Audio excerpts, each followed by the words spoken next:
함께 만드는 언론 내일의 합동조화 여기는 국민TV 함께 만드는 언론 내일의 합동조화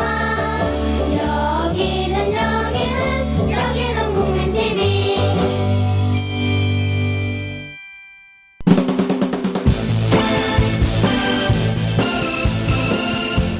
예비군 민방위 훈련장 같은 안보 특강은 가라. 여기 진짜 안보 특강이 있다. 김종대, 정욱식의 진짜 안보.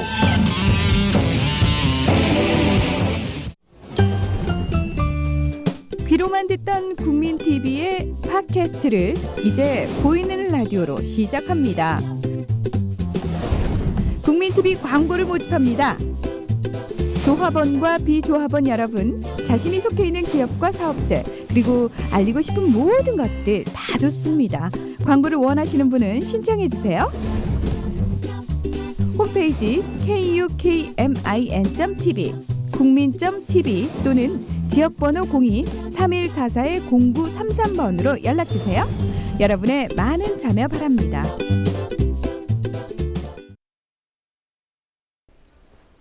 네, 시청자 여러분 안녕하십니까? 그리고 청취자 여러분들 안녕하십니까? 김종대 정욱식의 진짜 안보 11월 10일 방송 힘차게 시작하도록 하겠습니다. 저는 진행을 맡고 있는 평화네트워크의 정욱식이고요. 네. 오늘도 변함없이 김종대 정의당 국방개혁기획단장님 나오셨습니다. 아, 좀 명칭이 어렵죠. 안녕하십니까? 이게 발음이 제가 잘 안 돼요. 예. 원래 좀 방송 시작할 때 말문을 열기가 쉽지 않아요. 아, 맞아요. 네. 예. 하여간 그 늦가을의 정치가 아름답습니다. 네네. 예. 굉장히 성찰하고 반성하면서 이렇게 성장하기 좋은 네. 계절입니다. 네. 그리고 또 지난 며칠 동안은 좀 굉장히 좀 반가운 비 소식도 있었어요. 네, 뭐 가뭄을 좀 완전히 해소하는 데는 좀 많이 부족했습니다만 굉장히 좀 반가운 비였고 네. 그러다 보니까 좀 날씨 기온도 많이 좀 떨어지고 해서 주변에 콜록콜록하는 사람들이 많이 늘어나고 있어요. 건강 조심하십시오. 예. 또 요즘 또 전국 방방곡곡을 돌아다니시는 많이 좀 바쁘시고 힘드실 텐데 각별히 좀 건강에 좀 신경을 쓰셔야 될 것 같아요. 아이고 그럼요. 예. 볼살도 좀 빠지신 것 같기도 하고. 아니 뭐 글쎄. 아니 술을 많이 먹어 그런가. 네네. 자 오늘 그 진짜 안보 시간에는 뭐 나라 밖에도 여러 가지 소식이 있고 뭐 저희들이 지난주 며칠 동안 다뤘던 이제 전투기 사업과 관련해서도 좀 업그레이드할 내용도 좀 있고, 네. 예 그리고 최근 좀 국민들의 관심을 많이 끌었던 문제들이 이 군대에 보는 그 자식들이 다쳤을 경우에 이거를 갖다 좀 치료하고 보상하는 이런 문제들이 뭐 국방부에서 곧 대책을 마련하겠다, 국회에서도 뭐 그 관련된 법을 개정하겠다, 뭐 이런 얘기들이 쭉 많이 있었는데 여전히 좀 논란이 많이 되고 있는 것 같아요. 그래서 좀 이제 이런 상위 군인들에 대한 어떤 좀 이제 처우 문제 이런 부분들을 좀 집중적으로 살펴보는 그런 시간을 좀 갖도록 할 텐데요. 아이고 전할 소식이 참 많네. 네네. 예. 이거 오늘 이거 다 할 수 있을까 모르겠는데. 예. 뭐 하여간 부지런히 합시다. 예, 짧게 뭐 짚고 예. 넘어갈 문제는 뭐 그렇게 넘어가고 집중적으로 살필 문제는 이 다친 군인들 치료와 보상을 어떻게 할 것이냐. 정부와 국회가 좀 제대로 준비하고 있느냐, 또 우리 그 정의당을 포함한 어떤 야권에서 그 제기하고 있는 대안은 무엇인가, 이런 부분들을 좀 이것도 우리 국민들이 굉장히 좀 관심을 갖고 있는 사안이잖아요. 아유 그럼요. 이건 뭐 국민들 아주 예민한 문제. 예, 굉장히 사람들이 좀 이제 쇼킹했던 충격을 받았던 뉴스들도 많이 있기 때문에 예, 그런 소식을 좀 두루두루 살펴보는 시간을 갖도록 하겠습니다. 좋습니다. 예, 그 먼저 나라 밖 소식, 그 아시아에서 최근 며칠 사이에 정말 빅뉴스라고 할 수 있는 바야흐로 새로운 역사가 만들어지고 있다. 예. 대한민국의 역사는 거꾸로 가고 있는 것 같습니다만 이 주변 나라들에서는 정말 그 어려운 환경을 딛고 수많은 난관을 딛고 굉장히 큰 걸음, 미래를 향한 큰 걸음을 내딛는 소리들이 막 들리고 있어요. 예, 그중에 먼저 하나 떠오르는 게 역시 그 중국과 대만의 첫 정상회담. 그러니까 분단 66년 만에 시진핑 주석과 마행주 총통이 그 싱가포르에서 만났습니다. 네네. 근데 이게 정상회담이라고 하기도 뭐하고 아니기도 하고 뭐하고. 왜냐하면 상대를 국가로 인정 안 하기 때문에 국가 간의 정상회담이라고 하긴 뭐하거든. 네. 그러니까 92년도에 이미 이제 그 양측이 하나의 중국 원칙을 합의를 했기 때문에 국가 대 국가의 관계는 아닌데, 근데 어쨌든 정상회담이란 말이죠. 그렇죠. 근데 뭐 정상회담 화면 보셨으면 아시겠습니다만 보통 정상회담 하면 양측의 국기도 좀 갖다 놓고, 그리고 이제 존칭도 뭐 시진핑 주석, 뭐 마양주 총통 이랬는데 서로 뭐 선생으로 통일하기로 하고, 정말 이렇게 격식 없는 그런 회담을 좀 진행을 했는데, 뭐 그런 어떤 좀 그 양안 간의 첫 정상회담을 보면서 좀 어떤 소감이 드셨어요? 감개무량했죠. 네. 예, 두 명의 이제 중국 주석이 생각났습니다. 누구? 첫째는 마오쩌둥인데 네. 그 키신저가 쓴 온 차이나 네. 중국에 대하여라는 책에 보면은 그 키신저가 이제 70년대 초에 마오쩌둥을 만났을 때 대만 얘기가 나옵니다. 네. 그때 마오쩌둥이 뭐라고 얘기하냐면은 우리는 저 대만 먹을 생각 전혀 없다. 네. 거기엔 기독교 반동들이 너무 많이 산다. 그래가지고 먹어봤자 네. 그 반동들 처리하기도 어렵다. 네. 그래서 분단 직후죠. 40년대 대만에 중국이 며칠간에 걸쳐 약 50만 발의 포탄을 네. 그 대만 앞에 있는 금문도라는 섬에 퍼붓습니다. 네. 그때도 우리가 먹으려고 퍼본 거 아니다. 네. 짝순날, 홀순날 가려서 쐈다. 네. 그리고 미군 함정이 지나가면 쏘지 말라 그랬다. 우리가 먹으려고 한 적 없다. 이러면서 못 먹으니까 네. 이제는 마치 여우가 이솝우화에서 포도를 못 따 먹자 저 포도는 실 거야 먹어봤자 소용없어 하듯이 네. 이제는 또 아주 경멸의 말을 퍼붓습니다. 그런 대만이었어요.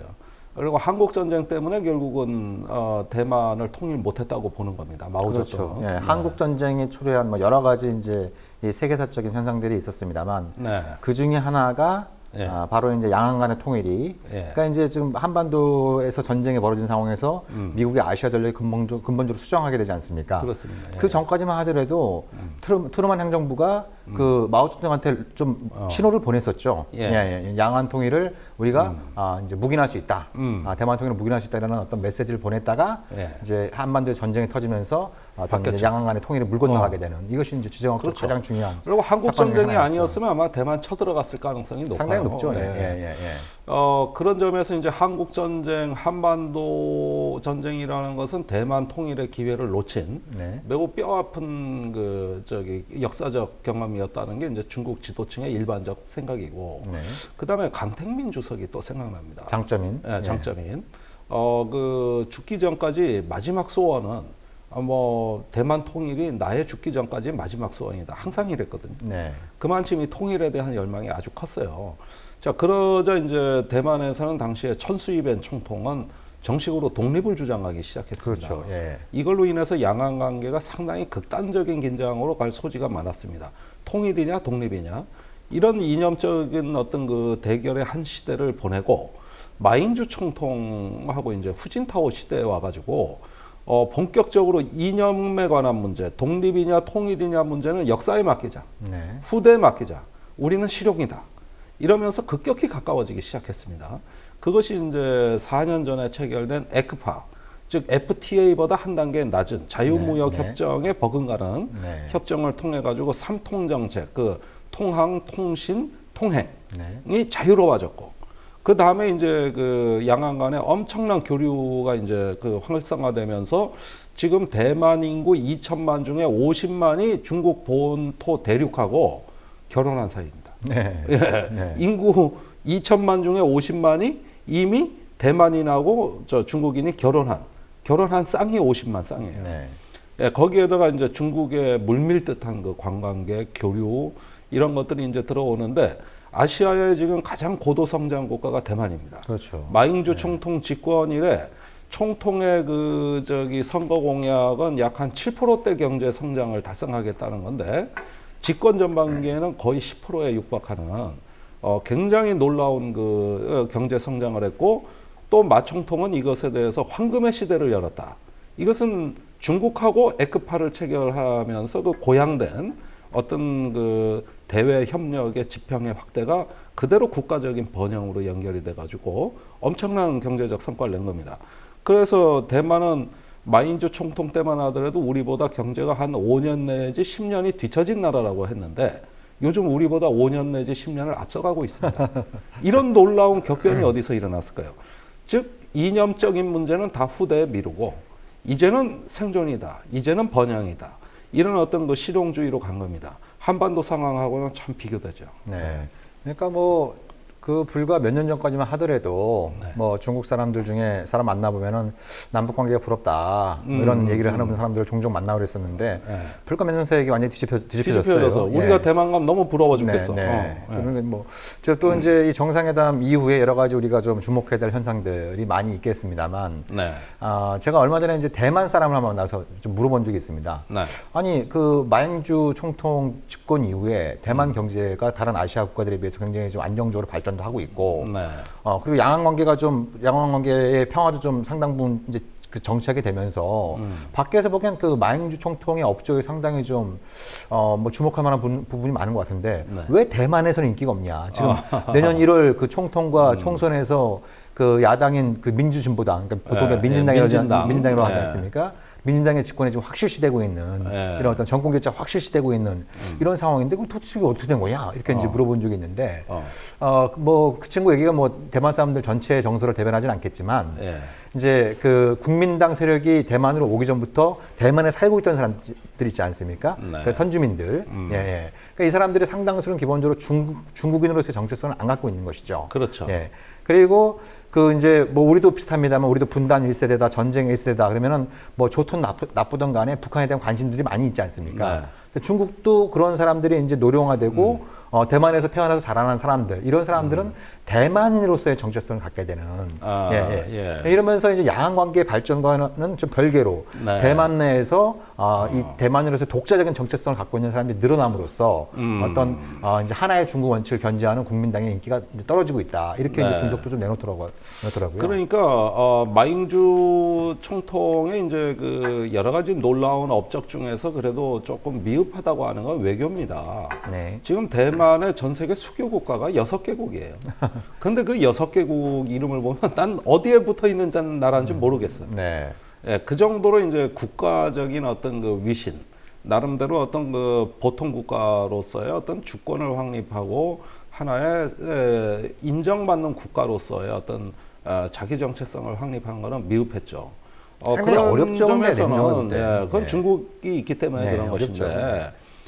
그런데 이런 점에서 어떤 그 하나의 국가주의적 관점에서 보면은 상당히 이상한 나라인 건 맞습니다. 국가로서 인정도 못 받고 유엔에 그래서 가입도 안 되고 이러면서 또 어떤 중국에 눌려가지고 거대한 중국의 어떤 그 힘에 눌려가지고 자기의 어떤 정체성을 발휘하기 어려운. 그리고 중국은 여전히 하나의 중국 정책을 고수하고 있고 이런 점에서. 가장 지금 현상을 타파하고 싶어하는 나라는 나는 아시아에서 대만 같아요. 이걸 바꾸고 싶은 거예요. 그래서 한국에도 엄청나게 그 러브콜을 보냅니다. 좀 잘 지내고 우리도 인정해달라고 그러지만은 우리가 지금 대만에 매년 한 70억 달러 무역 흑자를 보고 있어요. 굉장히 많이 보고 있습니다. 그럼에도 불구하고 대만의 어떤 그런 요구를 들어주기 어려운 형편이거든요. 그러니까 이런 것들이 어느 한쪽에선 불만으로 축적이 된다고 봐야 돼요. 사실은 북한만 하더라도 전 세계 수교국이 100개국이 넘어요. 그러니까 대만이 이제 국가의 어떤 그 뭐 인구 규모도 대한민국의 한 절반 정도 됩니다만 경제적인 어떤 지위라든지 지정학적인 위치로 이제 보더라도 일종의 이제 뭐 국가라고 해도 과언이 아닌데 국가인데 국가가 아닌. 그렇죠. 국가인 듯 아닌 듯, 뭐 굉장히 좀 애매모호한. 그래서 이것이 이제 이런 어떤 상황이 이번 그 정상회담에서도 이제 반영이 됐습니다만, 근데 아무튼 이번 정상회담을 거치면서 또 하나 주목할 것 중에 하나는 이제 그 대만인들의 이거에 대한 반응, 그리고 이제 현재 야당인 민주당의 반응 이런 부분들이 과거 우리나라가 1차 정상회담을 했을 때 2000년 1차 정상회담을 했을 때에 비해서 상당히 좀 그 비교되는 측면들이 많이 있습니다. 일단 이제 그 지금 아까 말씀드렸던 민진당의 내년 1월 선거에서 집권이 확실시되고 있는데 그러면 이제 보통 우리 같으면 이건 선거용이다. 그래서 막 비난을 퍼붓고 뭐 색깔론을 제기하고 이런 어떤 그 부분들이 나타날 법한데 물론 그런 목소리도 있습니다만 그 민진당의 주류 역시 이것에 대해서 이제 환영 의사를 나타내고 자기들이 집권해도 양안 간의 그 관계 개선을 꾸준히 그 추진하겠다. 필요하다면 정상회담도 하겠다. 어쩔 수 없는 거예요. 이건 이제 큰 대세가 이제 만들어지고 있는 뭐 이런 어떤 양상이어서. 그렇죠. 이 남북 정상회담을 굉장히 이제 그 국내 정치적으로 악용했던 그래서 우리와 비교됩니다. 거의 저주에 가까운 막 그 비난을 퍼부었던 이런 어떤 우리의 분위기하고는 좀 많이 다르다. 그런 부분들이 오늘날 양안 관계와 남북 관계를 비교할 때도 여러 가지 좀 시사점을 주는 것이 아닌가. 물론 대만에서도 어떤 국가주의자들이 중국하고 친해야 된다고 할 때 하는 얘기는 자, 아무리 적대적이라고 하지만 우리 가장 가까운 이웃에 우리보다 경제력이 100배 더 큰 나라가 있을 때 그럴 때 한국은 어떻게 하겠냐. 사실은 우리가 북한보다 경제력이 40배 더 크잖아요. 그러니까 이런 것들은 이제 사실은 비교가 곤란해요. 그러지만은 정치적인 문제가 국가의 어떤 생존과 번영을 가로막는다면은 과감히 후대에 맡기고 일단 생존하는 길을 찾자는 현명함을 발휘한 겁니다. 이런 지혜를 고려한다면 우리 경우에도 남북 관계도 참고할 점이 사실 굉장히 많습니다. 왜냐? 남북 관계는 너무 이념적인 용어가 난무해요. 뭐 보면은 뭐 통일이 어떻고 평화가 어떻고 또 뭐 평화협정 뭐 미군과의 동맹 문제 다 정치적인 의지 아닙니까 이게? 전부 정치적인 의지. 통일 체제를 뭐로 가져갈 것이냐. 아니 뭐 제대로 연애도 안 해본 상황이고 이제 한때 좀 연애 좀 하다가 잘 될 것 같은데 뭐 그냥 갑자기 이제 그 연애하는 사람이 바뀌는 바람에 그러면서 좀 관계가 엉망진창인데 그래서 지금 사실상 남북한이 제대로 연애해 본 지가 8년이 넘게 지나지 않았습니까? 근데 뭐 통일을 같이 살면 뭐 누구 성을 따를 것부터 시작해서 어떤 집에서 살 것이며 그러니까 그런 거 따지다가 이게 결혼하는 상대가 예물 따지다가 그러다가 결국 거기에 매몰돼 가지고 결혼 파토나는 거예요. 결혼해보지도 못하고. 그러니까 그런 어떤 그 형식 논리에 많이 치우친 게 한반도의 담론 구조입니다. 반면에 대만, 중국은 한때는 그랬죠. 그러나 이제는 많이 벗어난 거예요. 그게 이제 햇볕 정책에서 받은 거잖아요. 상당 부분은. 예를 들면 뭐 지금 양안 관계가 보여주는 게 일단 그 정경 분리. 정치와 경제를 최대한 분리시켜서 경제 그 교류 협력 같은 경우에는 최대한 자율성을 보장해 주는. 뭐 이런 어떤 관계에서 아까 단장님이 말씀하셨던 것처럼 괄목할 만한 양안 간의 경제 교류가 있어 왔던 것이고. 그다음에 선민 후관. 민이 먼저 앞장서라. 관이 먼저 나서면 여기서 대거 또 이념 문제, 정치 체제 문제, 서로를 인정할 것이냐 말 것이냐 이런 어떤 복잡한 문제가 있으니까 민이 먼저 나서고 이제 관이 그걸 뒤따라가는 이런 어떤 선민 후관의 모습이라든지 또 선의훈환 쉬운 것부터 풀다 보면 일종의 뭐 이제 중국 고사성어에도 나옵니다만 우공 이상의 정신으로 뭐 통일 문제 지금 논의해봐 답이 없으니까 지금은 실용적인 관점에서 실리적인 관점에서 관계를 꾸준히 교류협력 발전시키다 보면 미래 세대는 지금보다 훨씬 더 좋은 환경과 조건에서 통일 문제를 고민하게 될 것이다. 뭐 이런 어떤 생각들을 갖게 하는 대범하죠.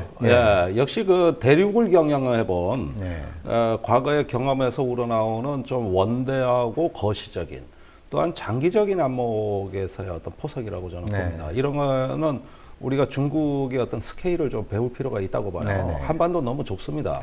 그런데 대만이 저렇게 중국하고 가까워지면은 대만은 금융이라든가 IT 분야에서 사실 우리를 지금 추월하고 있는 나라이기 때문에 제조업이야 한국이 앞서지만 여전히 첨단 서비스 부가가치는 대만이 더 앞선단 말이에요. 이런 상황에서 저렇게 중국하고 가까워지면 사실 한국에는 상당한 위기입니다. 어떻게 보면 우리 설 자리를 잃어버리고 있는 거예요. 그러니까 역시 그 평화와 공존의 새 역사를 누가 먼저 만들어 나가느냐가 어떤 국제 정세의 주인이 됩니다. 그런 점에서는 대만이 평화를 선택했기 때문에 저만큼 앞서 나가는 거고 우리는 분단과 긴장을 수용했기 때문에 그만큼 더 지금 추월당하고 주도당하고 있는 거거든요. 이 점에서는 바로 옆 동네에서 벌어진 거지만 이거 강 건너불이 아닙니다. 우리한테 중요한 숙제를 남겨주고 있다고 보면 됩니다. 그러니까 과거에 장점인 주석이 김대중 대통령을 만났을 때 햇볕 정책에 대해서 한 수 가르쳐 주시오. 그래서 이제 여러 가지 이제 그런 내용들을 배웠었는데 이제 한국이 중국과 대만으로부터 좀 배워야 되는. 그럼. 뭐 배워서 이제 도움이 되면 좋겠습니다만 중요한 거는 문제를 풀려고 하는 의지. 문제를 풀려고 하는 의지가 있어야 누구한테 좀 뭐 한 수 배우든지 말든지 할 텐데 물론. 그런 의지를. 자, 이번 겨울에 휴가 받으시는 분들 대만 많이 놀러 갑시다. 좋은데 제가 많이 압니다. 자, 그 양안 간에 이제 그런 또 이제 큰 뉴스가 있었다고 한다면, 우리한테도 많이 알려진 분이죠. 아웅산 수치 여사. 이분이 그는 이제 그 미얀마의 야당이 이번 그 이제 한 25년 만에 치러진 자유총선거에서 압승을 거두. 아주 감동적이었어요.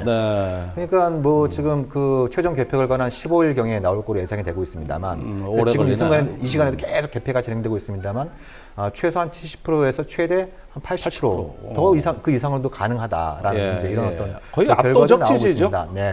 압도적인 거예요. 그래서 미얀마의 어떤 그러니까 62년도인가요? 이제 60년도 이제 그 군사 쿠데타 이후로 그러니까 한국보다 1년 늦은 셈이었죠.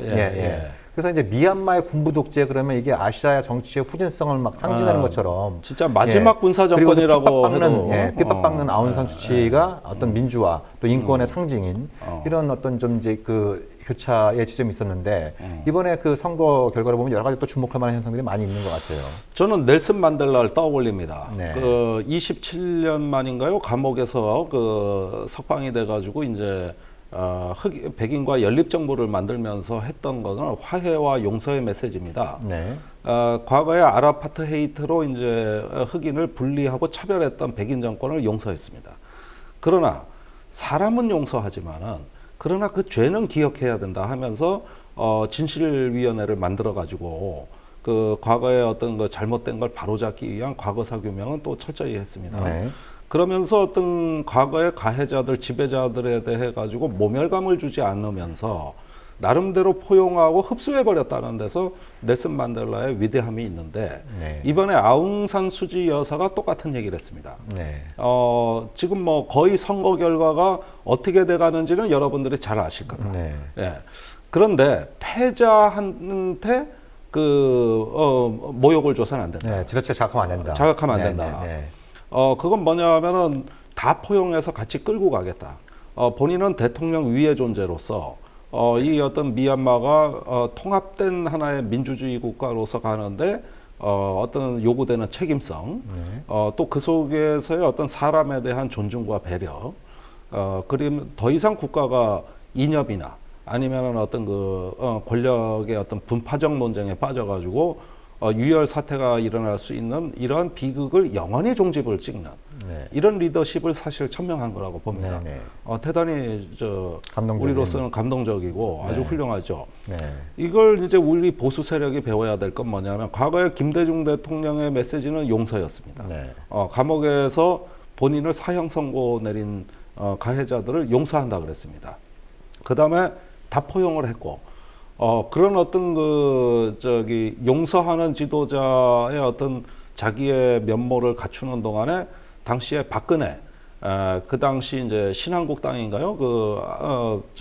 박근혜 그 의원 신한국당이죠. 네. 시절에 와가지고 김대중 대통령한테 과거사를 사죄했습니다. 네. 아버님 때 당한 것에 대한 고초를 사죄드립니다. 네. 이럴 때 그 김대중 대통령은 박정희가 환생해서 나한테 화해의 손길을 내미는 것 같은 느낌이 들었다. 네. 이렇게 회고록에 나오거든요. 네. 자, 여기서 우리는 더 이상 우리 시민적인 어떤 그 공동체가 분열되는 어떤 분열적 이념의 시대는 끝났다고 믿었던 겁니다. 예, 거기서 역사가 네. 하나가 완성이 됐다고 생각했던 것이죠. 네. 그러나 그 이후에 어떻게 됐느냐? 더 분열됐습니다. 지금 네. 오늘날 국정교과서 논란에 이어지는 나라의 어떤 이런 양상들은 사실은 정말 어떤 그 유신과 같은 초법적이고 폭압적인 이런 이념에 대한 어떤 새로운 연상을 불러일으킨단 말이죠.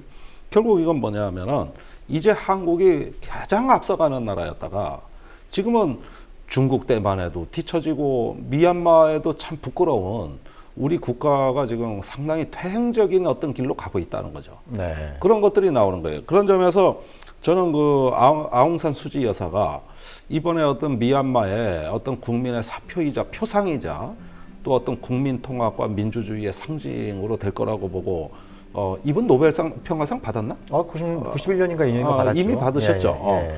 뭐 한 번 더 줄 수는 없고 그렇다면은 정말 아시아에 아웅산 수지 상 같은 게 하나 제정됐으면 좋겠다. 네, 네. 그런 상을 통해서 한국의 민주주의 인사들에게도 좀 힘과 에너지를 다시 주는. 네. 결국 이제 우리가 한때 에너지를 줬던 분이 이제 우리한테 에너지를 줘야 네, 되는 네. 이런 어떤 그 새로운 역사가 만들어지고 있다고 봅니다. 네, 그렇죠. 그러니까 오늘 이상하게 이제 고인이 되신 김대중 대통령에 대해서 여러 차례 언급이 됩니다만 김대중 대통령이 아웅산 수치 여사를 만나서 그 아시아의 민주주의와 인권을 위해서 그 노력해왔던 두 지도자의 만남이 상당히 그때 장면이 지금도 많이 떠오르고 이런 부분들이 있는데, 그러니까 이제 그 미얀마가 과연 이제 제대로 된 민주주의 국가가 될 것이냐, 이거는 뭐 그 과정은 뭐 이렇게 쉽게 되기는 힘든 구조가 있겠죠. 여러 가지 안팎의 어려움들이 많이 있을 아니, 거라고 물론. 예상할 수 있고 네, 네. 또 굉장히 골 때리는 게 그 미얀마의 헌법이지 않습니까? 네. 헌법도 굉장히 골 때리게 돼 있고 그래서 이것도 바꾸는 게 이거에 대해서 상당히 내부적으로 논란이 있을 것이고 또 군부의 반발이 있을 수도 있겠습니다만 네.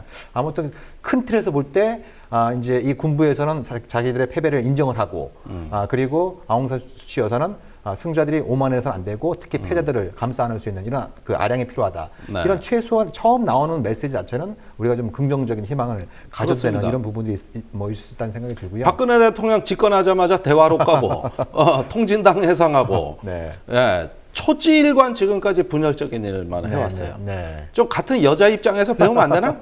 같은 여성 정치인 입장에서. 네. 그러니까 얼마 전에 뭐 이화여대 가서 전국 여성대회인가요? 거기 가서 좀 네. 수모도 좀 당하고 뭐 이런 일도 있었습니다만 네. 어떤 좀 뭐 이렇게 그 민주화된 국가에서의 정치 지도자로서의 덕목 네. 거기에 더해서 여성이 가질 수 있는 어떤 그 인간에 대한 기본적인 그 모성애 네. 또 그리고 그 인간에 대한 어떤 예의 감수성 이런 부분들이 같이 좀 잘 어우러진다고 한다면 대한민국도 훌륭한 여성 지도자가 나올 수 있지 않을까 뭐 이런 생각도 듭니다만 네, 아무튼 박근혜 이제 뭐 대통령 물건너가 빼고 나왔고요. 지금 당을 이끌고 가는 여성 지도자는 한 명 또 있어요. 네. 그래서 좀 누군지 잘 아실 아웅산수치로부터 좀 겁니다. 많이 좀 배우면 좋겠다 이런 생각이 예. 좀 들기도 하고요. 네. 근데 아마 이제 곧 있으면 이제 또 미얀마 모델 말해가지고 북한도 미얀마를 따라라 이런 얘기들이 분명히 나올 겁니다. 예. 북한이 좀 민주주의와 인권을 위해서 노력해야 된다고 하는 것은 뭐 두말할 여지가 없는 것이고. 네. 자꾸 이제 북한을 욕하면서 그 욕하는 북한을 닮아가는 이 대한민국을 한번 되돌아볼 수 있는 그런 좀 한번 시간이 됐으면 좋겠다. 양안 간의 정상회담도 그렇고 그리고 이번에 이제 그 버마의 아주 힘겨운 민주화의 승리, 민주주의의 승리 이런 부분들을 통해서 과연 우리의 어떤 이제 이 민주주의 또 과거에 또 이제 한국식 모델이라서 전에 봤던 경제 성장이라고 하는 부분도 양쪽으로는 성장이 계속 둔화되고 있고 질적으로는 양극화라고 하는 계속 늪에 빠져들고 있는 굉장히 질과 양으로 다 안 좋아지는 방향으로 가고 있지 않습니까? 예, 그렇죠.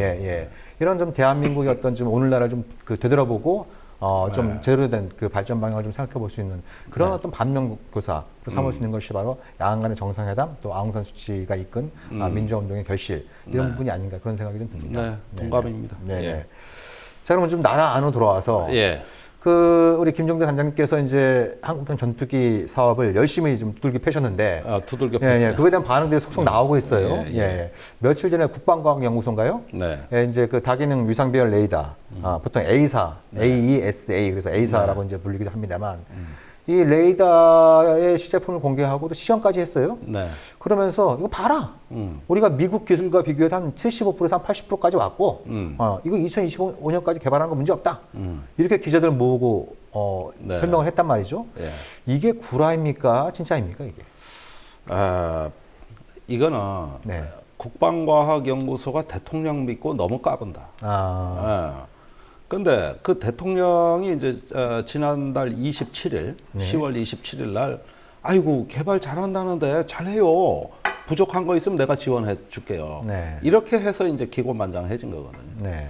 이거 사실은 여기에 참여하는 업체나 또는 과학기술에 대한 전문 평가기관이 보면 웃죠. 네. 저 혼자 저렇게 저 기고만장해 이 큰일 난 거예요. 이제 또 대통령이 말을 해놨으니 누가 또 반론도 제기 못하고 있는데 지금 정의당이 꿋꿋하게 하고 있어요. 네. 그런데 그 10월 27일 날 그 박근혜 대통령이 국방과학연구소장하고 방위사업청장을 불러서 네. 1시간 정도 보고를 받으면서 하라 그런 거거든요. 네. 근데 여기서 알려지지 않은 게 하나 있습니다. 어떤 거죠? 이날 그 대통령의 워딩 중에서 일부가 중앙일보 보도가 됐어요. 그게 단독 보도인데, 아니, 왜 그렇게 고생하세요? 네. 우리 개발할 수 있다는 거 빨리 저 국민들한테 홍보하고 하세요. 네. 이렇게 화끈하게 얘기했는데, 그 정확한, 요게 신문에 난 워딩인데, 네. 제가 알아보니까 그게 아니야. 그럼 뭐였죠? 뭐냐면, 박근혜 대통령 얘기는, 아니, 우리가 개발할 수 있는 걸 왜 외국에서 사와요? 네. 그냥 개발하면 됐지. 네. 얼른 그런 거 국민들한테 홍보하세요. 이렇게 말한 거예요. 네. 그러니까 이 말을 그냥 아다르고 면밀하게 내가 거죠, 분석해 보니까 대통령이 FX하고 KFX를 혼동하는 거야. FX는 이제 그 차세대 전투기 사업으로서 이제 해외로부터 구매하는 사업. F-35. 그러니까 F-35 구매로 결정이 됐고, 그러니까 FX 사업하고 KFX 사업. 이건 한국형 전투기 개발 사업이란 말이죠. 개발 사업. 이건 보람의 사오는 게 사업으로. 아니라 우리가 네. 개발하는 사업이에요. 네. 이 둘을 혼동하셨다. 혼동한 거야. 아. 그러니까 예. 왜 개발하지 사오냐. 네. 그런데 한국형 전투기에서 사오는 게 없거든. 네. 그건 뭐냐 하면은 FX를 하면서 F-35 전투기를 도입하면 기술도 좀 끼워서 우리한테 주라. 네. 요건 사는 게 아니에요. 네네. 사는 게 아니라 끼워주는 거란 말이에요. 네. 그러니까 그건 원래 받을 수 있는 기득권이 우리나라에 있어요. 네. 그런데 지금 못 준다 그래서 문제가 된 거 아닙니까? 네네. 근데 대통령은 이걸 다 사오는 걸로 착각한 거예요. 네. 그러니까 FX, KFX 어렵잖아 얘기가. 그렇죠. 지금 이거 네. 들으시는 분 중에 좀 혼란되시는 분들 많을 거예요. 난 그런 사람들 많이 만났어요. 네, 네. 그래서 아니 우리가 F-35를 개발할 수 있대. 이렇게 알아듣는 거지. 아. 한 혼동하면. 네. 그렇죠. 그렇죠. 그렇게 알아듣는 거예요. 네. 그래서 아니 80% 90% 다 돼 있는데 왜 사와요? 네. 대통령이 이래 질문하니까 방위사업청장이 벙찐 거예요. 이게 뭔 말이지? 가만히 생각해 보니까 대통령이 FX, KFX를 혼동하는 거예요. 아. 그러니까 이런 수준에서 결정이 난 거예요. 네. 이런 수준에서 네, 네. 아니 뭐 우리가 다 하지 네. 이렇게 된 거예요. 그런데 지금 말씀하신 A사 레이더 이걸 뭐 능동형 전자식 그 위상 배열 레이더라는 다소 어려운 명칭입니다. 이게 이제 전자 빔으로 쏴서 그 다시 돌아오는 신호를 잡는 전자식 레이더라는 뜻입니다. 네, 네. 기계식 레이더는 옛날 거고 네. 전자식 레이더라는 뜻인데 이거를 국방과학연구소가 85% 우리가 개발했다. 네. 그 얼마 전에 대통령이 얘기하기 전까지는 미국이 핵심 기술 안 주면 이거 안 된다 그랬던 네. 개발이 불가능하다 그랬던 레이더가 지금은 개발 다 된 것처럼 불과 얘기해요. 며칠 사이에. 네. 이러면서 이제 돈을 여기다 쏟아붓겠다 이겁니다. 2025년까지. 네. 이게 왜 엉터리인가 내가 지난 시간에 얘기했어요. 네네. 예, 너무 무모하다. 네. 그러니까 지난주 방송 한번 들으시고 이어서 이걸 이어서 이 부분을 들으시면 좀 더 이제 연결이 잘 될 이해하시는 거예요. 거죠. 예. 자, 그러면서 이제 국방과학연구소가 기자들을 초청해서 보여줬어요. 네. 개발한 거다. 그러면서 뜯어볼 수도 없고. 그러면 여기서 다음 단계로 되는 거 그 기술 보자 그러면 군사 기밀이라 그러면서 하여간 이런 겁니다. 이렇게 네, 한 네. 겁니다. 네. 그러니까 가서 봐도 몰라 사실은. 그렇죠. 이게 뭐 예. 완성 장비인지 중간 장비인지 네. 뭐 봐도 몰라 봐도 그거 다 군사 기밀이에요. 이거를 이제 까고서 퍼포먼스를 한 거죠. 네. 퍼포먼스. 네. 그러면 생전 처음 보는 거니까 불러주는 대로 기자들은 쓴 것이죠. 네. 그러나 그 내막은 누구도 모른다. 그런데 이게 바로 국방과학연구소 독재가 시작됐다. 네. 자, 국방과학연구소는 이걸 개발하는 주체로 돼 있지만 그러면 이게 무슨 얘기냐 하면은 내가 개발한다고 계획 내고 내가 개발해서 내가 개발 잘 됐다고 평가했다. 이건 뭐냐? 시험 문제도 내가 냈다. 시험도 내가 봤다. 네. 채점도 자기가 내가 한다. 했다. 네. 이걸 혼자 다 했다는 얘기인데 네. 이렇게 그 기술력이 없는 어떤 기관이 이런 걸 그 했는 게 제대로 됐느냐 안 됐느냐 알아보는 건 제3의 평가 기관이 있는 겁니다. 네. 인증을 해주는 다른 기관이 있는 거예요. 네. 그 기관 얘기가 아니라 지가 혼자 다 하고 지가 혼자 다 평가하고 네. 그래서 이건 80% 된 겁니다. 이렇게 네. 얘기를 해버리니 네. 대통령도 깜빡 넘어가. 이제 FX, KFX를 구별 못하는 네. 대통령이 여기에 넘어가가지고 거기에다가 방위사업청장은 대통령하고 서강대 전자공학과 70학번 동기에다가 네. 평생 ADD 그 국방과학연구소에서 장뼈가 굵은 사람이에요. 친정이죠, 뭐. 네. 그러면 아는 사람들끼리 결정한 거예요, 이게. 네, 네. 전문기관이 보고한 게 아니고. 네, 네. 그렇게 해석한 겁니다. 그러면은 이 국방과학연구소가 혼자 북치고 장구치고 다 해가지고 대통령 등에 업고 지금 막 밀어붙인다는 얘기거든요. 네. 국책 사업이 얼마나 위험합니까, 이게. 그러니까요. 다른 그 전문 평가기관, 예컨대 세 개 기관이 있습니다. 한국개발연구원, 카이다. KDI, 네. 그 다음에 저기 국방연구원, 카이다. 네. 그 다음에 한국과학기술기획평가원, 네. 키스텟. 키스텍. 예, 네. 이 세 개 기관이 공히 네. 한국형 이 전자식 레이더는 개발이 불가능하다 그랬어요. 네. 네, 연구 다 타당성 국책 조사에서. 기관인들인데. 다 국책 기관인데. 예, 예, 예. 그럼 대통령이 그 사람들 얘기를 왜 안 들어봐? 그러니까 시험 평가한 데는 딴 데라니까. 네. 그쪽 얘기를 들어봐야 이 채점 한 대. 그렇죠. 거기 얘기는 안 들어보고 시험 본 놈. 네. 이 지가 채점한 걸 가져온 거 그걸 본 거예요. 그래가지고 네.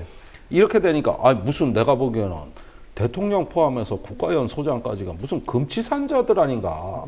어? 아니 다 자기가 그렇게 주관적으로 평가한 걸 객관적 평가는 다 배제해버리고 얘기해버리고 네. 거기서 국책 사업이 결정이 된다 그러면 이게 금치산자지 어떻게 제대로 결정하는 시스템입니까 이게? 네, 네.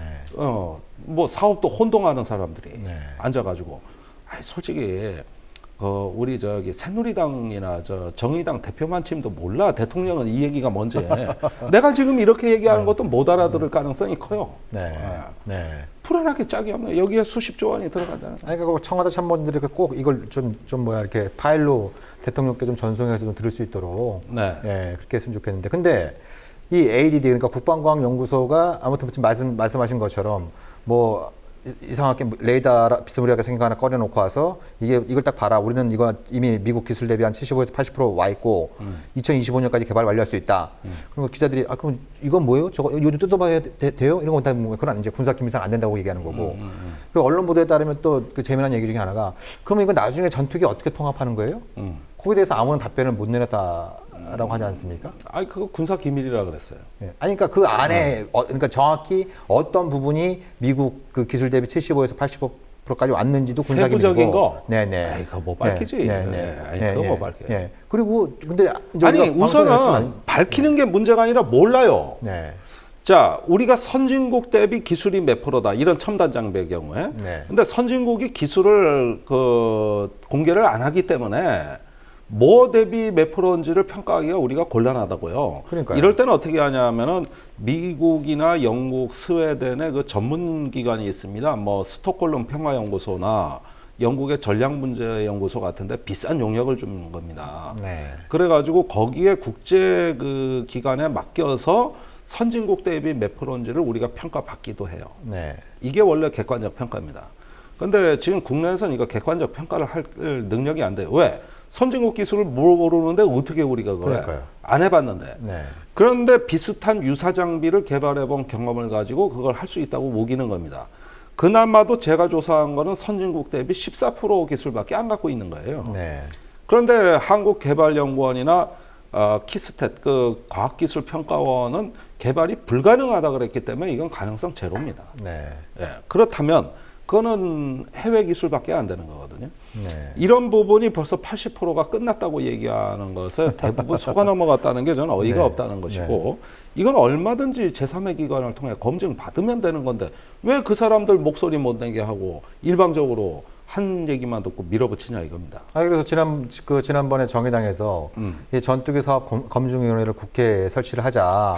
그래서 국회의원들뿐만 아니라 외부 전문가들도 좀 참여해서 네. 이걸 객관적으로 검증을 해보자. 네. 그 제안 이후로 좀 답이 없어요. 피드백이 없나요? 없어요. 새누리나 새정치에서 답이 지금 없나요? 정의당의 목소리고 지금 17일 날 국회 공청회가 열리는 게 하나가 변수가 있습니다. 17일 날. 예. 거기엔 좀 책임 있는 사람들이 출석해서 좀. 아니 물론 하나요? 나오는데 아이, 그것도 지금 국회 수준 너무 믿지 마십시오. 네.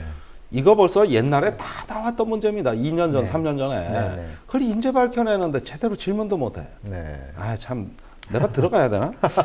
그러니까 이게 어느 정도일지는 미지수고 계속 이렇게 정보가 통제되고 있기 때문에 규명이 곤란합니다만 이건 간단한 논리로 분쇄될 수 있는 겁니다. 네. 지금 국방과학연구소가 얘기하는 주장은 일종의 가설입니다. 네. 그러니까 가설은 뭡니까? 상상력의 영역이에요. 상상력 속에서 어떤 과학적 가설이 나오는 것이죠. 네.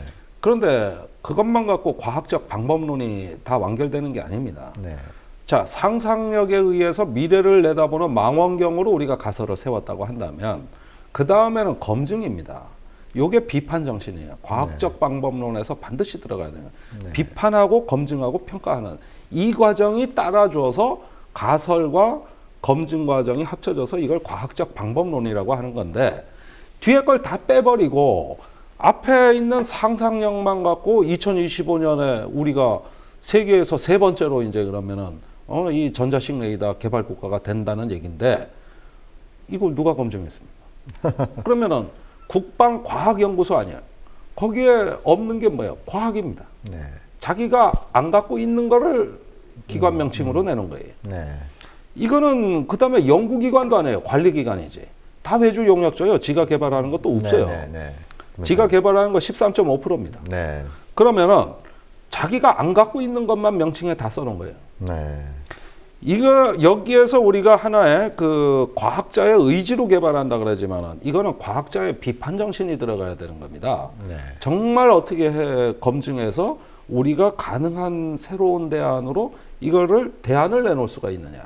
여기까지는 과학자들의 비판 정신이 없으면 안 되는데 그걸 다 죽여놓고 어디서 그냥 저기 브로커 같은 사람들이 나서가지고 안 되는 얘기를 떠드니 이런 게 사기가 아니면 뭐가 사기예요? 네, 그렇죠. 이게 뭐 그러니까 대통령이 승인해준 사기 그게 되는 것 같아서 네. 참 씁쓸한 마음을 지울 수가 대통령은 없습니다만. 사기 당한 줄도 몰라 지금. 그러니까 뭐 어떤 그 여당 의원이 대통령도 속고 있습니다. 이런 윤승민 얘기를, 의원이 그렇죠. 대통령이 속고 있다. 뭐 이런 얘기를 할 정도로. 네. 근데 이미 배신자로 낙인 찍어놓은 상태니까 그런 얘기가 귀에 들어오기가 만무할 테고. 그러니까 네. 꼭 비박 의원들이 나오고 나 같은 정의당에서 이걸 떠드니까 이게 네. 하라 그러면 더 안 한다니까 이게. 예, 그래도 참네. 그 조선 시대에는 통촉화 없어서 그러면서 정말 자신들의 목숨을 걸고 말이죠. 예, 네. 왕한테 충원을 인삼았던 그런 걸 우리가 지금도 드라마에서 볼 수 있는데 네. 지금 흔히 얘기하는 그 친박계 의원들 중에서 정말 이 국가안보 자기들이 그 뭐 입만 열면 정말 얘기하는 국가안보 이거 엄청난 그 예산이 들어가는 네. 이런 어떤 사업인데 대통령한테 제대로 된 충원을 하고 있는지 정말 의심스러운. 그냥 믿어달라 이거 한마디잖아요. 아니, 저 사람들이 믿어달라 예. 하면 된다. 오로지 새마을 이 두 가지 정신. 정신으로 예, 이 두 가지 정신으로 이제 밀어붙이겠다. 정주영 정신. 네, 네. 자 이게 참 어디로 갈지. 근데 우리가 이게 그냥 웃으면서 넘길 수 있는 사업이 결코 아닙니다. 아 여기에 들어가는 계속, 돈이 네. 어마어마해요. 네, 네. 수십조 원이에요. 네. 예. 그래서 우리가 계속 예의주시를 네. 하고 네. 앞으로 또 전달해드릴 내용이 있으면 계속 또 저희들이 좀 잘 취합을 해서 좀 전해드리도록 하고요. 네. 그리고 또 이제 이게 국방 안보 하면 그러니까 이것이 굉장히 좀 뜬구름 잡기식의 얘기가 될 수 있는데 이게 바로 우리의 삶과 죽음과 바로 연결되어 있는 문제라고 하는 것이 당연하죠. 예, 예. 이것이 이제 바로 나타나는 게 최근 나타나고 있는 이 이제 훈련 중에 부상당한 군인들 이걸 어떻게 치료할 것이냐. 그럼 잘 몰랐을 때는 다치면 당연히 이게 나라에서 이게 책임지고 치료해주고 그리고 또 뭐 좀 생계를 이어갈 수 있게 좀 적절하게 좀 그 생계 지원도 해주고 이럴 거라고 생각했는데 그게 아니었단 말이죠. 아니 전혀. 근데 그걸 알게 된 지가 이제 불과 얼마 안 됐는 상황인데 네. 그래서 이제 그게 이제 우리 사회에서 논란이 됐던 직접적인 계기가 광모 중사 모친께서 그러니까 작년 6월 달에 지뢰를 밟아서 발목에 큰 부상을 입은 광모 중사의 모친께서 정의당에 편지를 보내면서 그 내용이 공개되면서 이제 이게 공론화되지 않았습니까? 네. 그래서 이제 뭐 국방부에서 대책 마련하겠다. 국회에서도 뭐 군인연금법 개정해서 뭐 대책 마련하겠다. 그렇게 되는 줄 알았는데 최근에 또 접해진 소식은 훈련소에서 이 수류탄 투척 훈련하다가 이 훈련병 한 명이 이제 손목에 그 절단되는 아주 큰 사고를 당했어요. 그렇죠. 예.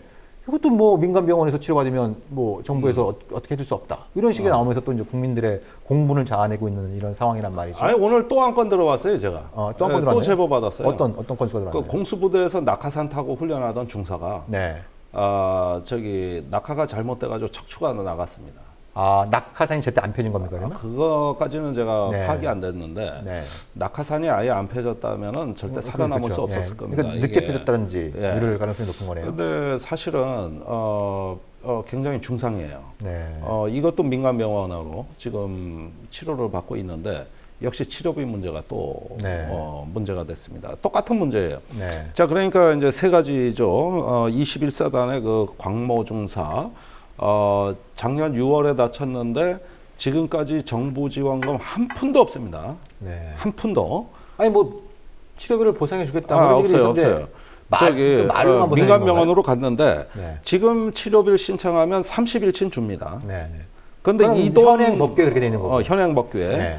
그래서 30일치를 받는다 하지만 지금도 수술을 또 받아야 되고 평생을 장애로 살아야 네, 됩니다. 네, 네. 치료비는 지금 제일 많이 발생하고 있어요. 네. 그런데 30일치 받아가지고는 이거는 네. 오히려 받는 즉시 보상을 받은 게 돼버리기 때문에 네. 이후에 어떤 이의 제기를 못 합니다. 네. 받아서는 안 돼요. 네. 그래가지고 신청을 안 한 거예요. 네. 그러니까 국방부에서 네가 신청 안 했잖아. 그래놓고 왜 치료비 안 준다 그래? 이러고 네, 있는 거예요. 네. 그런데 지금까지 보면은 부대에서 위문금을 걷어서 1,000만 원 가량을 치료비를 댔습니다. 네. 그 다음에 병원에 입원해 있는 동안에 그 750만 원 정도의 치료비가 발생됐는데 네. 중대장이 적금을 깨서 치료비를 냈어요. 네네. 그래놓고 중대장한테 갚으라는 거예요. 네. 이렇게 해서 750만 원을 빚을 내서 갚았어요. 네. 그 다음에 또 수술이 예정돼 있습니다. 그러니까 이게 질환은 대부분 중상이라고. 네네. 폭발하다 보면 정형외과, 접합 수술이나 봉합 수술이 있지만은 곽종사 경우에 신경이 다쳤기 때문에 이건 또 별도 치료를 받아야 돼요. 자, 이거 지금 대책이 없어요. 그래가지고 우리가 엄청나게 이 문제 제기를 했더니 시행령을 바꿔서 앞으로 30일치가 아니라 2년치를 되겠습니다. 요래 놓고 네. 아무 말 없이 올해 10월 29일 날 슬그머니 시행령을 바꿨는데 어떻게 바뀌었습니까? 여기서 소급 적용에 관한 얘기를 쏙 빼버려가지고 네. 올해 발생한 치료비도 네. 작년에 다친 사건이기 때문에 이거는 작년의 사건이지 올해 그 다친 사건이 아니다.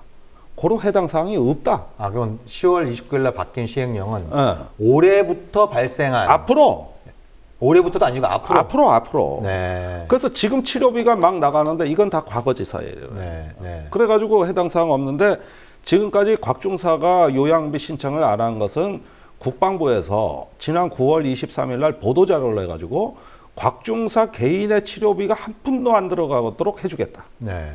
그래서 여러 가지 다양한 방책을 강구하고 있다. 이런 국방비 쓰겠다는 얘기가 아니라 뭐 보험금이 있다, 요양비가 있다 그러고 시행령이 곧 바뀐다. 네. 그러니 앞으로 본인은 치료비 부담할 일이 없을 거다. 이렇게 보도자를 내버렸어요. 네. 그런데 시행령 바뀐 데 보니 해당 사항이 없는 거고 지금 국회 법 개정안이 계류 중에 있어요. 네. 2명의 의원이 냈습니다. 네. 여기서도 마찬가지로 명확한 규정이 없어요. 아, 소급 적용 규정이 없어요. 없나요? 없어요. 그럼 언론에 보도가 뭡니까? 그래서 뭐 끝까지 부상당한 병사는 국가에서 끝까지 책임지고 치료하겠다. 이게 막 그 다 언론에 헤드라인에 거짓말이에요. 떠오르죠. 다 거짓말이고 병사들 병사는 빼고 장병들 네. 그 하사 이상 강제로 거출한 돈이 제일 커요. 다 군인들 부담으로 전가한 거예요. 그게 이제 그러니까 국방부 소관 예산이 아니라 지금 다른 어떤 개인 그 군인들의 그 정말 그 쥐꼬리 같은 월급에서 또 푼푼이 모아가지고 그걸로 주는 걸 갖다가 그게 나라에서 책임지는 거다 이렇게 좀 구라를 치고 있는 건가요? 구라를 치는 건데 네. 이것도 말은 자율모금이라고 해놓고 일률적으로 떼. 네. 그래서 개인은 자율모금이라고 그랬으면 개인이 돈을 내야 되잖아요. 개인은 입금 금지요. 네. 부대서 마서 통장으로 주게 돼 있어요. 네. 예, 이렇게 해가지고 사실상 강제 모금을 한 겁니다. 똑같은 사례가 지난 8월 4일 날 목함질의 사건으로 2명의 하사가 다쳤을 그랬었죠. 때 예. 그때 언론에서 난리 났어요. 네네. 이 두 하사 병원비 치료비 개인 부담이다. 네. 그러니까 30일치밖에 못 직접 그래서 가서, 대통령이 와서 네. 다 해주겠다 이러죠. 요때도 보니까 네. 육군본부 지시로 전군에 모금 지시를 내려서 그걸 걷어가지고 제가 알기로는 한 1억 2천 정도 모은 네네. 걸로 돼 있어요. 네. 예, 이래서 주었던 무마를 한 것이고. 그 다음에 이번에 올해 9월에 네. 수류탄 사고로 손목을 잃은 훈련병, 네네. 예, 네. 손목 훈련병 소식이 이제 언론에 나왔는데 이 경우에는 어떠냐? 손목을 잃어가지고 치료는 어떻게 했는데 문제는 이런 경우에는 그 치료 이후에 의수라든가 네, 네. 이 보형물 네. 이런 것들에 돈이 많이 들어간다. 네네. 그런데 대략 가장 그 피해자가 원하는 손가락이 움직이는 그 의수가 대략 3천만 원 정도 드는 고가 장비입니다. 네. 그 다음에 그거보다 못한 건 2천만 원짜리가 있어요. 네. 그래가지고 이거를 사야 되는데 지금 800만 원 주겠다 이렇게 통보가 왔습니다. 네. 그러면은 부모가 돈이 없으니까 3천만 원짜리는 못 사겠고 그래도 아무리 그래도 자식 이게 네. 지금 나이가 19살이에요. 만 19살짜리인데 네. 아니 얘가 오른손을 잃었단 말이에요. 네. 그러면은 세상에 그래 하고 싶은 게 좀 많은데 최소한 2천만 원짜리는 해줘야 될 거 아니냐 네. 해가지고 그걸 지금 하려던 참에 네. 곽종사 사건을 우리가 정의당에서 하는 걸 보고 이분도 언론 제보를 한 겁니다. 네. 그래서 비로소 언론에 나온 사연이에요. 네. 이래가지고 지금까지 국방부가 하는 짓거리를 보면은 어떻게든 국방비에서 안 주려고 요리조리 하다가 이제는 민간 병원비 30%와 이런 것에 대해서는 금액 상한선을 딱 재놓고 이거 이상 못 줘. 이렇게 해놓으면은 어떻게 되느냐. 국가에서 엄청나게 모멸감을 느끼죠. 네. 또 빚내야 돼. 이것도. 아니 그러니까 그러니까 국방부 소관 예산에서 여기 책정할 예산도 제가 보기엔 뭐 충분히 나올 수 있는 거고 정 없으면 이럴 때 쓰라고 했는 게 예비비 아닙니까? 예비비까지 갈 것도 없어요. 아니, 그러니까 국방부 소관 예산으로 제가 보기엔 충분히 커버할 수 있는 건데 그러니까 정 국방부에서 그 쓸 예산이 없으면 이럴 때 쓸 수 있는 게 예비비 근데 아니에요? 이제 법 규정, 시행령을 이렇게 안 해놨으니까 네. 지출할 근거가 없는 거지. 왜냐? 실제 30일치만 주게 돼 있거든. 그러니까 그걸 바꾼다. 그래서 이제 그거 하나 다친 병사는 바꾸자니까. 끝까지 책임지겠다. 소급 적용 된다. 이런 얘기들이 막 언론에서 보도됐는데 사실은 그게 아니라는 겁니다. 아니라니까요. 이거 진짜. 그러니까 요양비나 보험금이나 이런 것들은 백주 되는데 국민들을 상대로 이렇게 거짓말할 수 있어요? 아주 새빨간 거짓말을 하는 거예요. 그리고 이제 그래가지고 장병들한테 모금해가지고 그걸 땜빵하고. 그걸로 일부 땜빵하고. 그런데 그렇게 해서 주니까 국가가 치료해 줄 줄 알았는데 가만히 보니까 강제 모금을 해서 주네? 네. 이래가지고 곽중사 경우에는 그 어머니가 네. 받은 1,000만 원에서 1원 한 장 못 쓰고 있습니다. 1년이 넘도록. 네. 이 돈을 어떻게 해야 되냐? 네. 이래가지고 돈도 못 쓰고 있어요. 아이고. 참. 그러니까 들어가는 부담은 계속 늘어나고. 그러니까 엄격하게 따지면 돈 문제도 아니에요. 네. 아니 DMZ에 가서 작전하다가 지뢰를 밟았는데 이게 전상자가 아니라 공상자라 그럽니다. 네. 그 전상을 해줄 줄 알았거든. 네. 그건 이제 교전 중이나 적으로 인해서 이렇게 다친 걸로 돼 있어요. 네. 그런데 공상이라는 건 축구하다 다친 것도 공상이에요. 네. 네. 이런 걸로 밀어넣고 작전 중에 한 건데 공상 처리를 안 해줌으로써 혜택이 없고 네. 그런 다음에 30일치만 해준다고 그래 놓으니까 우선은 공상을 전상으로 좀 처리 좀 해주라. 근데 안 된다. 북한 지뢰가 아니라 아군 지뢰를 밟았다. 그러면 전방에 DMZ가 작전할 때 지뢰도 골라서 밟아야 됩니까? 아니 그러면 사실 뭐 북한이 매설한 지뢰를 밟은 것도 굉장히 천인공노할 일이지만 아군 축 지뢰나 아군 훈련 중에 그 다친 병사들 같은 경우에는 그만큼 평소에 그런 어떤 뭐 그런 그 이제 사건이나 사고를 예방하고자 하는 노력이 부족했다는 걸 의미하는 거 아니에요? 아니 그럼. 예, 그런 훈련 중에 발생하는 아니 사고를 작전 예방하는 중이지 노력이 이거. 그러니까 훈련이 아니지. 그 오히려 더 부끄러운 일일 수도 있는 자 거거든요. 그러면은 아군의 지뢰를 밟았다 그러면 가해자가 누굽니까? 국가 아닙니까? 그러니까요. 예. 우리 더 국가가 책임져야죠, 만든 어떻게 보면. 그럼 더 책임져야지. 예. 북한이 그거 밟은 건 북한 보고 책임지라 그래야지. 네. 이거는 우리가 우리 장병을 쓰러뜨린 거라며요. 국가가. 네. 그럼 국가 책임이 더 큰 거예요. 이거는 우리 지뢰니까. 네. 그다음에 수류탄 폭발 사고가 이게 웬 말이에요? 이거 불량 수류탄입니다. 네. 이거를 안전핀을 뽑아서 던지면은 3초 이내 정도 이내에 그렇죠. 던지면 되는데 네.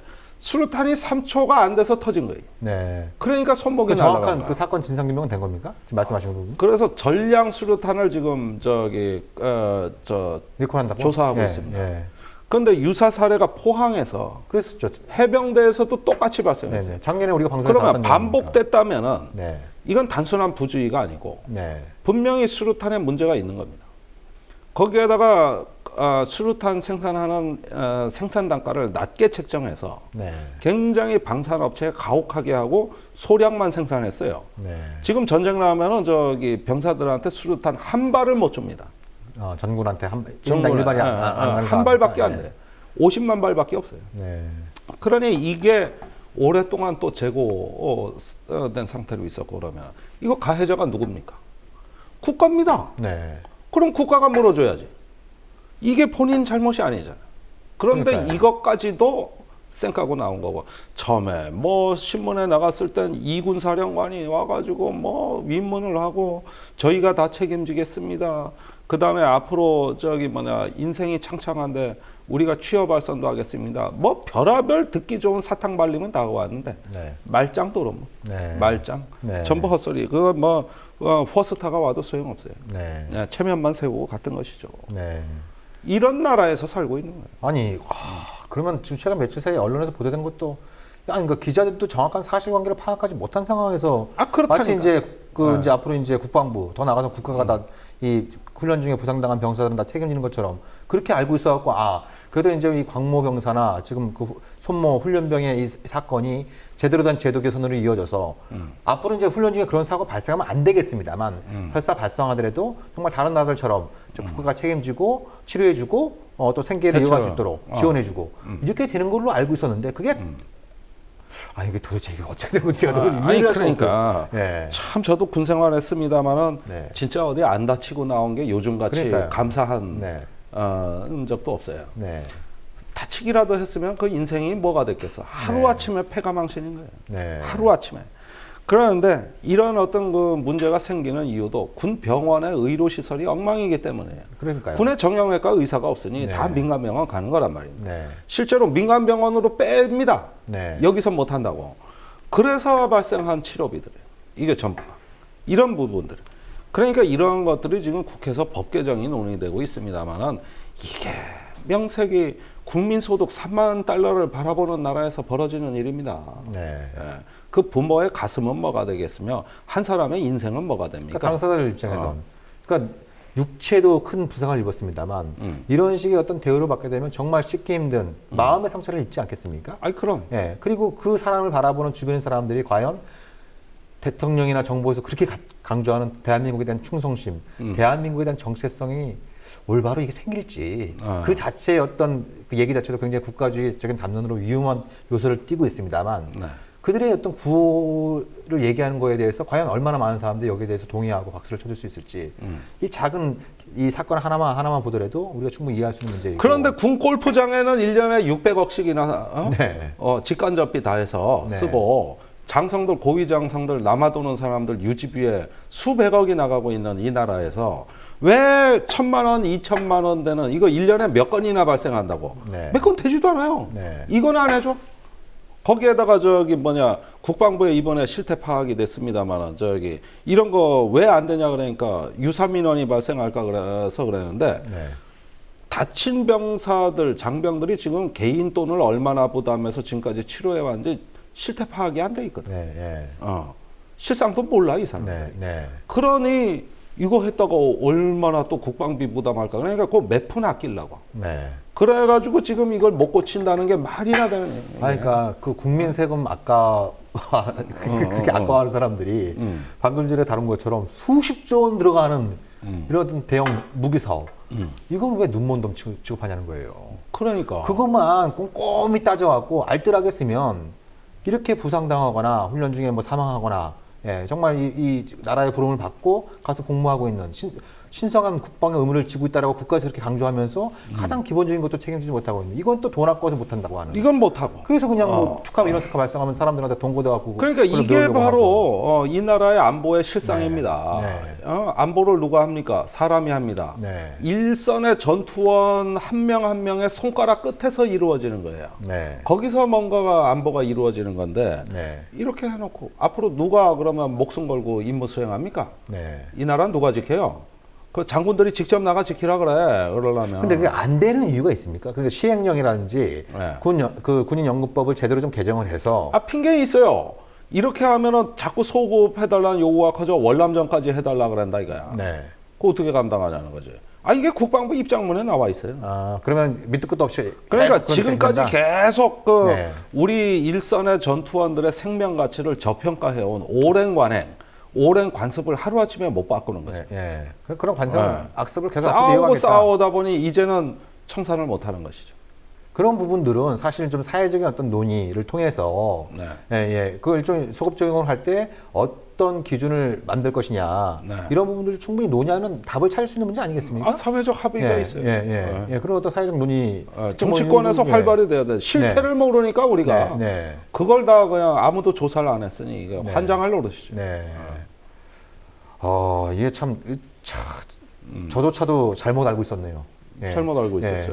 그래도 이제 우리가 당연히 해줄 거라고 봤죠. 방송에서 이렇게 막 떠들고, 또 이렇게 굉장히 이제 안타까운 사연들이 좀 전해지면서 그러면서 이제 좀 정부나 국방부가 그래도 좀 정신을 차리는 것 같다. 그렇게 알고 있었는데 그것조차도 좀 잘못 알고 있었다고 하는 이런 어떤 굉장히 충격적인 내용들이 오늘 좀 다시 확인이 되는 것 같습니다. 맞습니다. 그럼 어떻게 김정대 단장님이나 뭐 당 차원이나 다른 어떤 야권 의원들이랑 좀 연대해서 뭔가 이게 좀 대안을 좀 마련하고 있는 게 있습니까? 정의당이 항상 이것은 가장 앞서 나가는 지금까지 흐름을 만들어 왔고 그래서 지금 주도하고 있습니다만 오늘도 법조인들하고 회의를 했어요. 법을 어떻게 바꿀 건가. 그다음에 이게 위헌이라고 사실은 이런 실태가 군복무로 인해서 불이익을 안 보게 돼 있거든요. 헌법에 나와 있어요. 이거 다 위헌이니까 위헌 신청까지 해버리려고. 예. 그리고 아까 수리탄 같은 경우에는 그건 어떤 국가의 책임이 명백한 이런 사건들은 명백한 국가를 거예요. 상대로 한 명백한 혹은 거. 제조업체나 또 예. 관련들을 대상으로 한 어떤 뭐 소송이라든지 이런 것들도 한번 강구해 볼 수 있는 그런 사안들이겠네요. 물론입니다. 예, 예. 한번 제대로 한번 뜨거운 맛을 봐야 됩니다. 아니 양심이 있다면 문제 여기까지 끌고 오지도 않았죠. 네. 나쁜 사람들이에요. 네. 네. 네. 자, 이 대한민국 안보 하는 사람들의 이 가짜 안보의 민낯을 가짜 안보 세력들의 민낯을 민낯입니다. 한번 예. 다시 한번 여실히 여실히 그 확인할 수 있는 이런 어떤 부분들이고 이런 부분들이 과거에는 좀 논의조차도 안 된 이런 어떤 시절이 있습니다만 지금은 이런 문제들을 꺼내 들고 또 우리가 열심히 과거엔 논의가 얘기하고 안 됐어요. 이런 와서 이 과정 협박해버리면, 자체가 이 과정 자체가 진짜 안보를 추구하는 사람 중심의 안보를 추구하는 그런 과정이 아닌가. 네. 또 그 최일선에서 우리 김종대 선생님께서 앞으로도 네. 열심히 좀 활동을 아니, 해주셔야 될 것 물론입니다. 같습니다. 이런 일 하라고 운명이네 하는 운명. 네, 운명이네.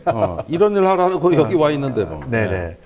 자, 오늘 그 진짜 안보 여러 가지 주제로 많이 좀 다뤄봤습니다만, 뭐 나라 밖에서는 여러 가지 우리가 좀 환영할 만한 이런 소식들이 있었습니다만, 나라 안으로 시선을 좀 돌려보니까 여전히 좀 답답하네요. 화도 나고 이러한 뉴스들이 있습니다만, 또 우리가 이런 내용들을 또 잘 알 때 제대로 또 문제를 또 바꿔나갈 수 있지 않겠습니까? 네. 그렇게 좀 청취자 여러분들, 시청자 여러분들 또 양해해 주시고, 또 다음 주에 또 알찬 내용을 가지고 여러분들 찾아뵙도록 하겠습니다. 네. 오늘 방송 이것으로 마치도록 하겠습니다. 감사합니다. 국민TV, 국민라디오 그리고 뉴스케이를 응원하시는 분들 미디어 협동조합 조합원 가입으로 힘을 실어주십시오. 그리고 기존 조합원 분들은 월조합비 납부 신청을 해주시면 감사하겠습니다. 조합원 가입과 월조합비 납부 신청 문의는 홈페이지 국민.tv 또는 서울전화 3144-7737로 연락주시면 됩니다.